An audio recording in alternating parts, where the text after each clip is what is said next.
something to say about it. Yeah.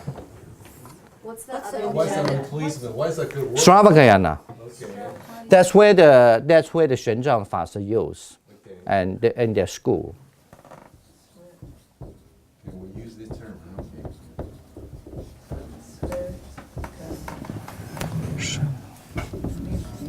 声纹称，声纹称，oh, I see.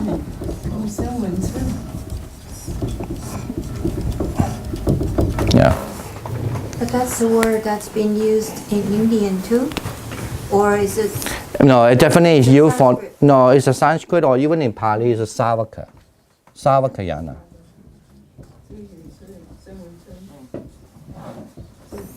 No, it's used in the Yiche Siddhilin, Yogacara Bhumi. Yeah, in the Weishi, of course, they use that. Weishi, because Weishi is very different. The mere consciousness school in Mahayana, of course, they agree that there are three kinds of yana can be exist. Whatever kind of quality you are, you can practice a Mahayana, you can practice a Sravakayana, you can practice Pachika Buddha yana, 就是辟支佛乘. So it depends on where you want. But they will not, they don't have kind of like, that's how they believe they are the one who actually reorganize Buddhism. Not because then later on Buddhism have kind of split in a certain way because they accuse each other. One saying that you are not really come from the early Buddhism, maybe that's what you are saying is not true. But the other accuse that they are just because they are the small vehicle, we are the big vehicle. And then the Yogacara Bhumi, one of the big job of Yogacara Bhumi as a Mahayana school, would say actually these three schools are all recognized. It just depends on what you like to go, where you want to go. So they don't use a Hinayana, they use Sravakayana. So, yeah. Of course, that's also come from early Buddhism because those who have followed the Buddha path and become attended Nirvana, so they are called Savaka or Sravaka, means someone, because they're based on what they learn, right, to become the Buddha. No, your original is mean here, but now you can translate mean learning. Yeah, because in old day, you must hear, there's no reading. Okay. So I used it. So, but of course, originally mean the Srava mean by hearing, by hearing. Okay. The differences are many, but those are only you could find, as we learned last time, the differences of all these so-called the Sravakayana school is the most difficult subject actually to study because you have to know the Abhidhamma. So that almost, their differences are almost represented in the Abhidhamma. Okay. Yeah. I don't charge, it's okay. Maybe later. Yes. On page 75, it's like, yet, like the Buddha, any person who attains nirvana does not remain there after forever absorbed in some transcendental state of mind.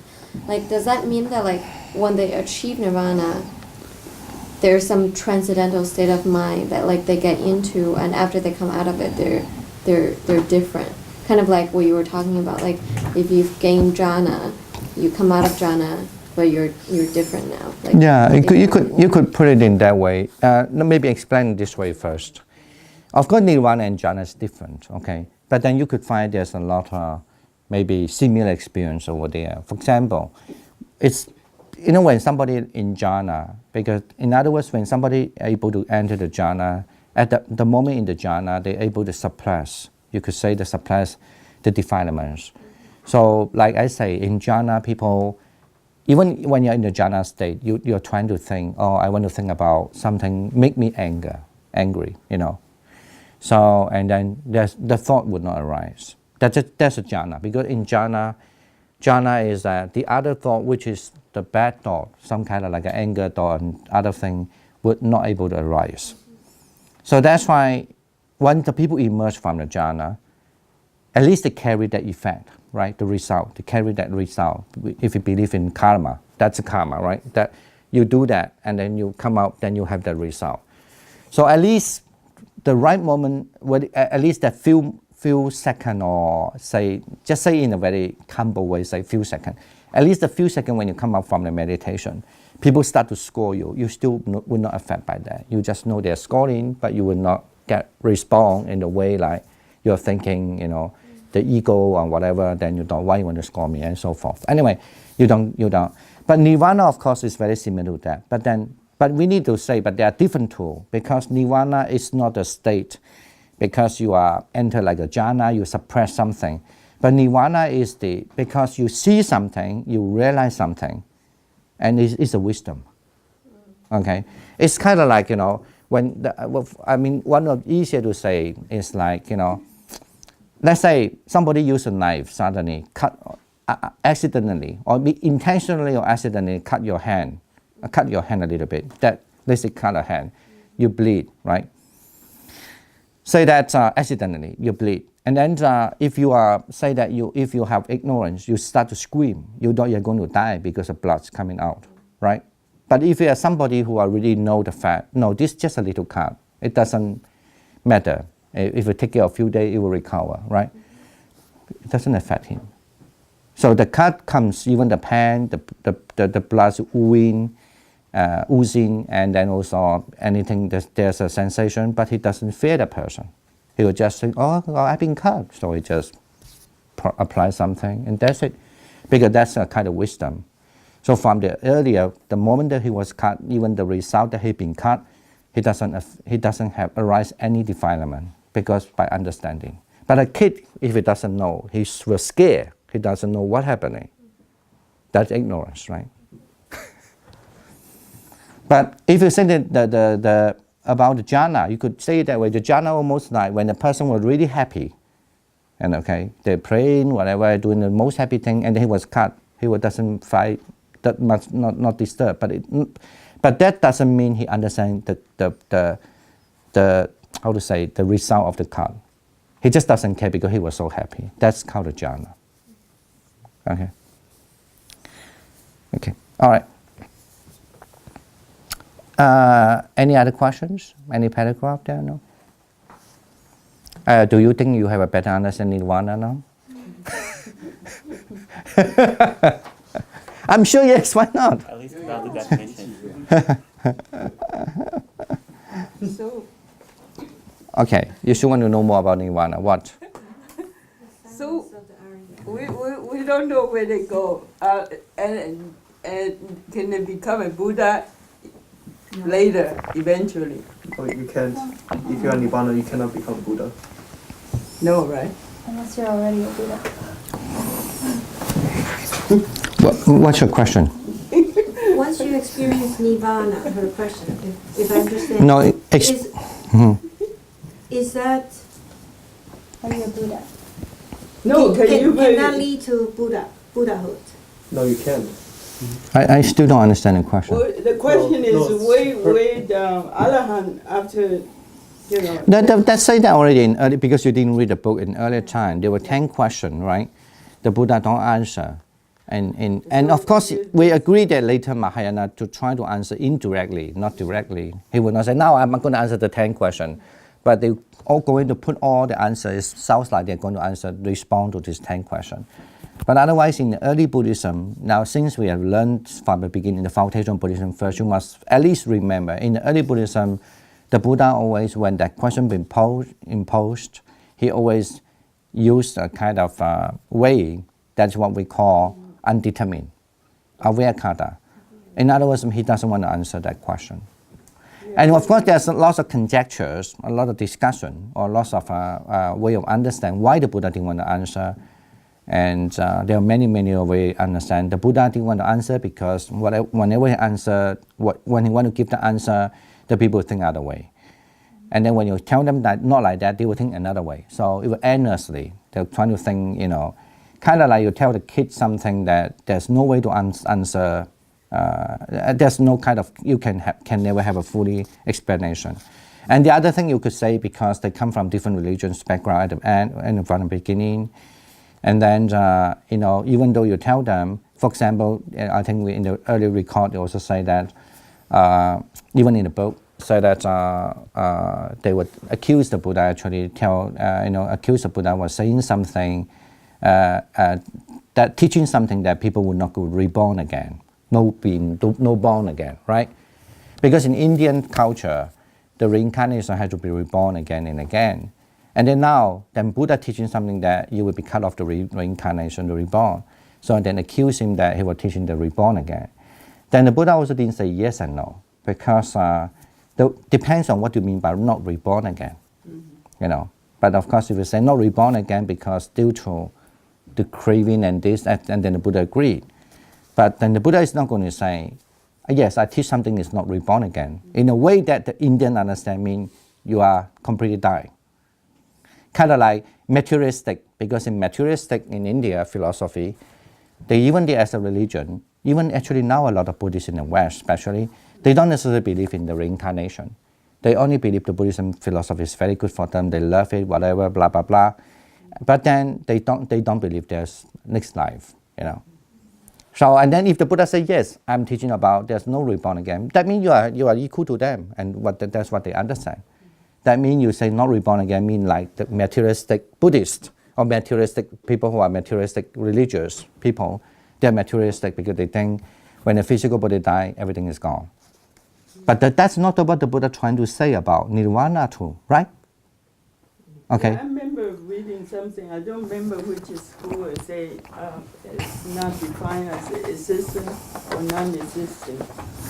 Yeah, there's a 10 question, okay? But I'm saying that, I want to say that there are lots of discussion or conjecture about why the Buddha didn't want to answer the question.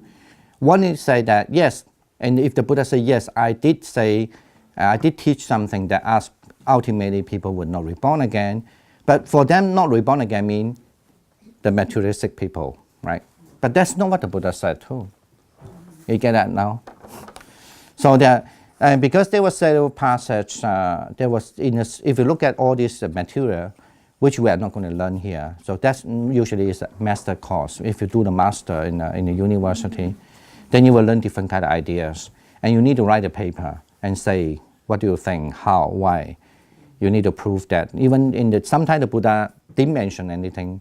Sometimes the Buddha, afterward he said, I don't want to say that because if I say it, he will misunderstood me.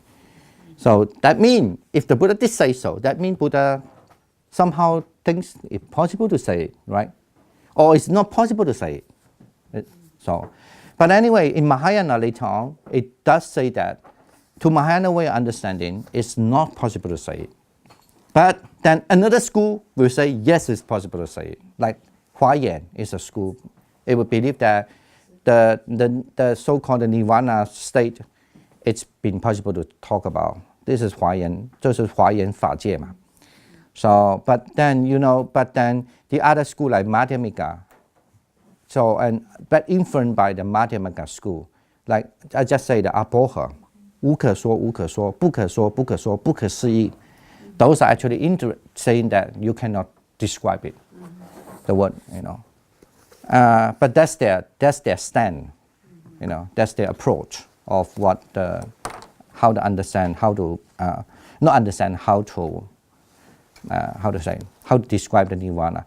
But you don't forget, in early approach, and which is the most important, definitely would say, you know, do you think it's important to look for those first now? Remember the story? When the person being shot by the arrow, are you going to, you know, the arrow was with the poison, you need to really take care of it right now because it's suffering now.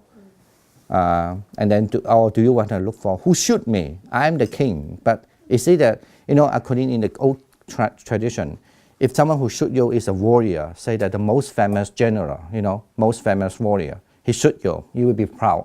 You defy me, I will kill you. But he feel proud because he's the most powerful warrior shoot me, right? But it's a low caste people shoot you. What the? Who are you? You shoot me? Do you know who I am? You know, that's culture, right? So that's why it's that when that person been shot, that he have to look for who shoot me, who first he had to know who, right? Before he found out who are they, he died already. So he had to really cure that, not looking who is going to shoot him anyway. So that's what the early Buddhist approach by, you know, you should actually attain nirvana, not looking for the concept, or I don't know how to say, looking for the what nirvana is about. Okay. Anyway, any other questions, or we can have a little break for you to enjoy the nirvana. Yes, you have a question? Yeah. One more question. Okay. it says that like it's completely free of the motivation of greed, aversion, and delusion, and motivated instead entirely by generosity, friendliness, and wisdom. So like, is that to say that motivation is not the same as like greed? Then like, because before we've read like, even if you desire to be secluded from everyone or be nice to people, like it's still like your Motivation. greed. No. Like it's still like complete. I know what you mean. You could say that it's still greed. What's the difference?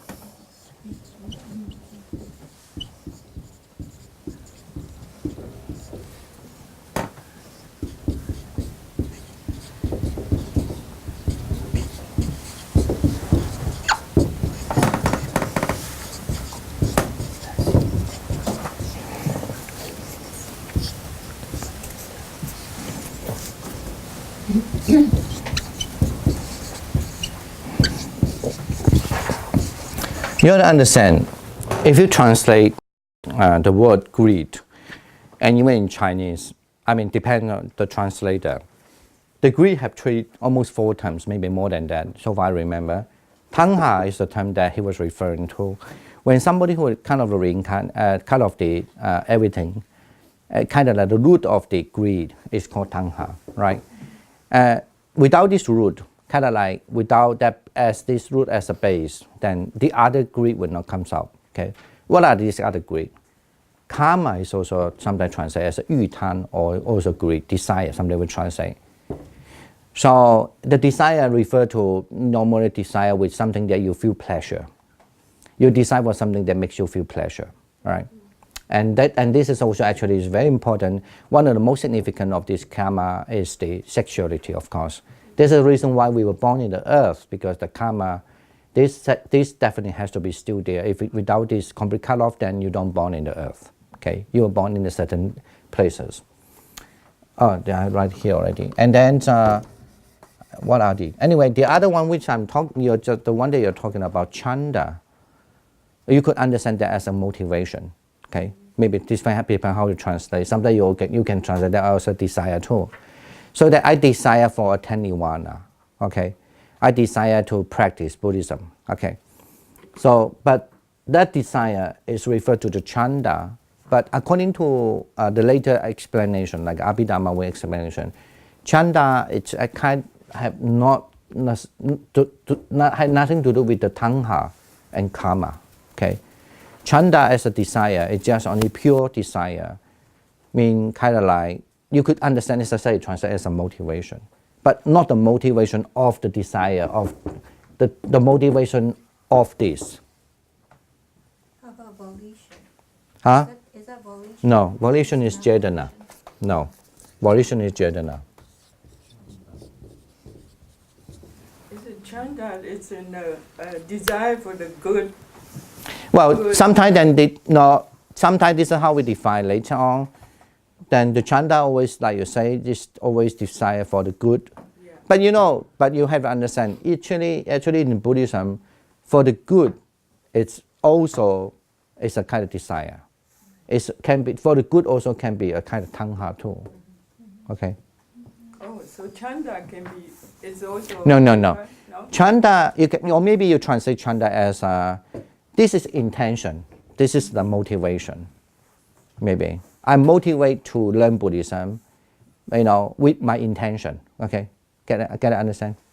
Maybe in English, maybe I will translate that way. I thought chanda is implied something. Yes, in Buddhism.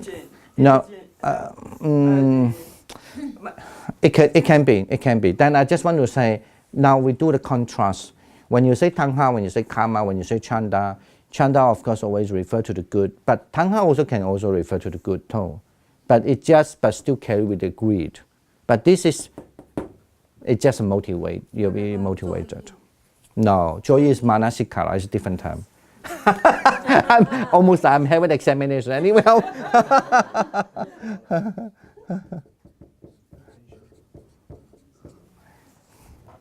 is it correct to say that if you get rid of kama and chanda, then there is no tana? No. Now, the Buddha have no karma and no tanha, but with chanta. Oh, He will motivate to go to CEO because he know that you want to listen to the Dharma, for example, right? Well, usually the grid refer to, why he want to see you because he want to get something from you. He doesn't have that intention. So is Right. it like a subtle difference of like, I want, one is, if you have tanha, it's like, I want to teach you because I want to have good karma for my next No, life. Or if you want to have good yeah. karma, is the tanha.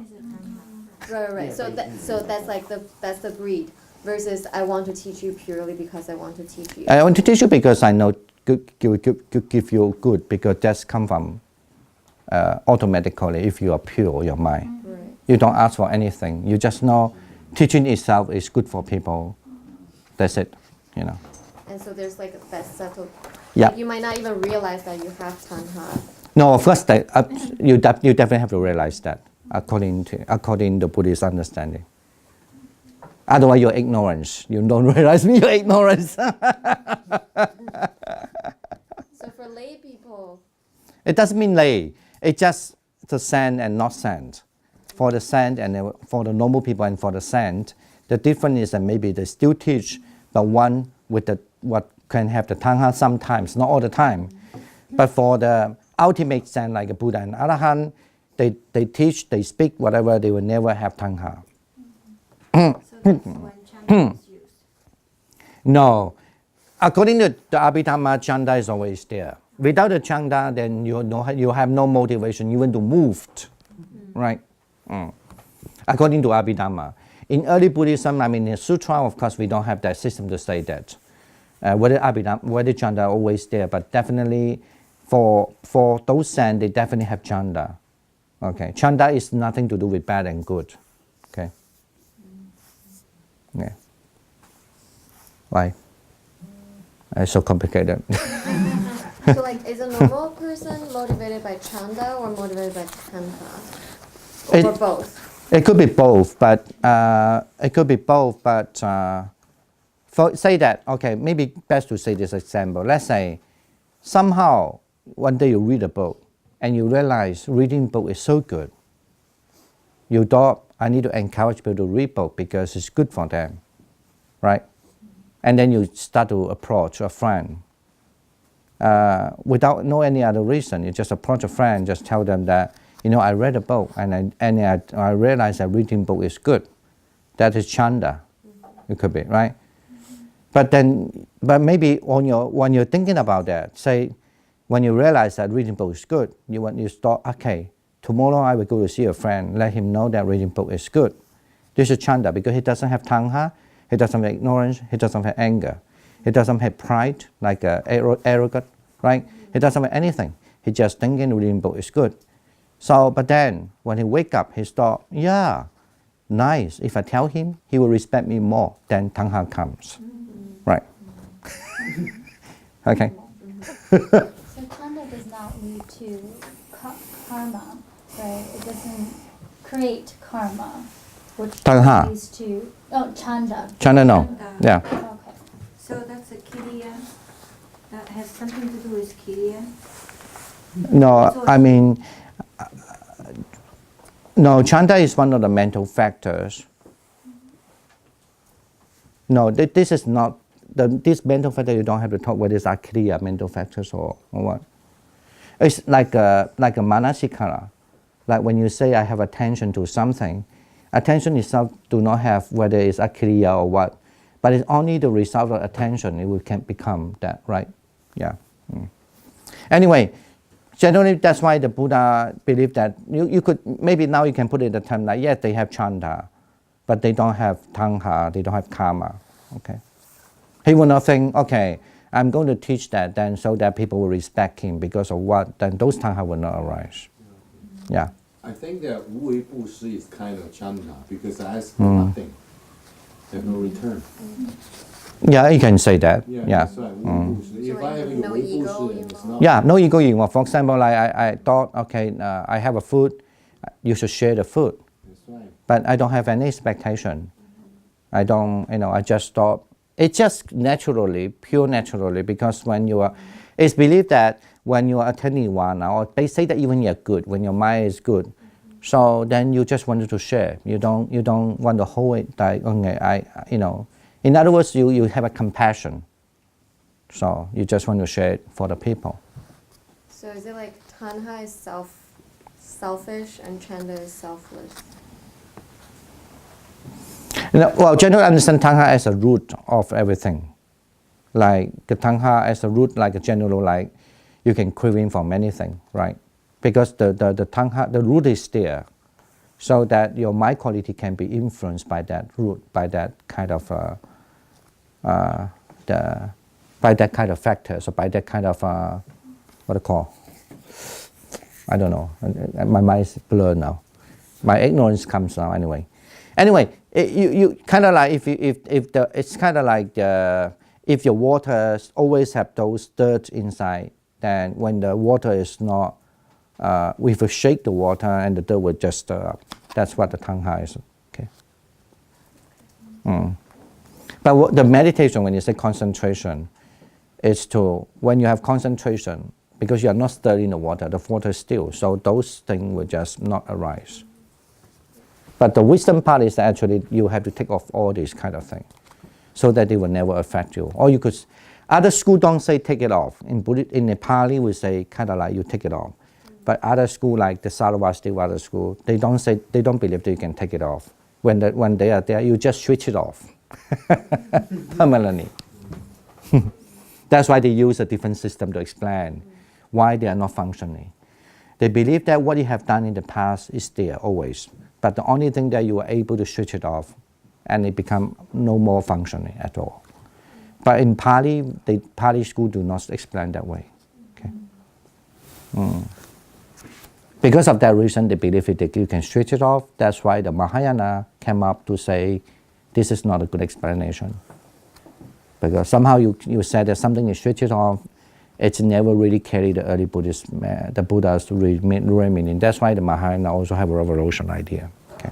Anyway, all right, take a little break, and then we can move on the last path. Yeah.